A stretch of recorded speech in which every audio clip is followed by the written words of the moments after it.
పల్లెటూరి ఒక చిన్న గ్రామంలో పడమర చివర ఉన్న ఇంటి పేరు సంప్రదాయం. ఆ ఇంట్లో నివసించే పద్మావతి అక్క పేరు మాదిరిగానే సంప్రదాయాలకు ధర్మశాస్త్రాలకు విరుగుడైనవాడు. ఇల్లంతా ప్రశాంతంగా మెట్ల మడుసుల్లో పుష్పాల పరిమళం తెలియజేస్తుంటుంది. ఒక రోజు పండు అనే కుర్రాడు ఆ ఇంటి రహస్యం అడిగాడు. అప్పుడు పద్మావతి చిరునవ్వుతో ఇలా వివరిస్తోంది. బాబూ, లక్ష్మీదేవి మన ఇంట్లో నిలచి ఉండాలంటే 7 పనులు తప్పకుండా పాటించాలి. అదే సమయంలో 3 పనులు చేస్తే దరిద్రం తలుపు తడుతుంది. వాటిని గుర్తుంచుకో. లక్ష్మీ అనుగ్రహం కాపాడే 7 పనులు. 1 ఉదయమే త్వరగా లేచి స్నానం చేయాలి. శరీరం మనసు స్వచ్ఛత సానుకూల శక్తి ఇవ్వుతుంది. 2 ఇంటిని ఎప్పుడూ శుభ్రంగా ఉంచాలి. చెత్త ఎదురైతే ప్రతికూల శక్తి రాజ్యం చేస్తుంది. 3 తులసి మొక్కకు రోజూ నీళ్లు పోయాలి. తులసి పవిత్రత గాలిని పరిశుభ్రం చేస్తుంది. 4 పశుపక్షులకు సేవ చేయాలి. దయాగుణం పెరిగితే కర్మఫలం మంచి మార్గంలో వస్తుంది. 5 భార్యాభర్తలు ఒకరినొకరు గౌరవించుకోవాలి. కుటుంబ సామరస్యం ఉంటే అదృష్టం కూడా నిలిచి ఉంటుంది.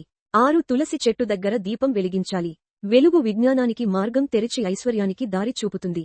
7 ఆలస్యంగా నిద్రలో లేచే అలవాటు విడిచిపెట్టాలి. సమయాన్ని గౌరవించిన వాడికి అవకాశాలు స్వయంగా వస్తాయి. దరిద్రం పిలిచే 3 పనులు. 1 ఇంటిని అపరిశుభ్రంగా ఉంచటం. చెత్తనే ఆకర్షిస్తుంది, వ్యయాలను పెంచుతుంది. 2 భార్యాభర్తలు పరస్పరం అవమానించుకోవటం. కలహం సంపాదన ప్రవాహాన్ని అడ్డుకుంటుంది. 3 వెంటిలేదు అనుకుంటూ అధికంగా నిద్రపోవటం. సూర్యుడి తొలి కిరణం మిస్ అయితే అవకాశాల బస్తా కూడా మిస్ అవుతుంది. అదనపు సంప్రదాయ సూచనలు. శుక్రవారం రోజున నెయ్యితో దీపం వెలిగిస్తే ధనయోగం బలపడుతుంది. కుబేర యంత్రాన్ని దక్షిణ దిశలో పెట్టుకుంటే వ్యాపార లాభం పెరుగుతుందని పురాణ సూచన. పుష్కర సంవత్సరం నదీ స్నానం చేయడం రుణ విమోచనకు దోహదం చేస్తుందని గ్రంథాలు చెబుతాయి. ఇవే రహస్యాలు బాబు. ఈ నియమాలు పాటిస్తే లక్ష్మీదేవి శిరస వందనం చేస్తుంది.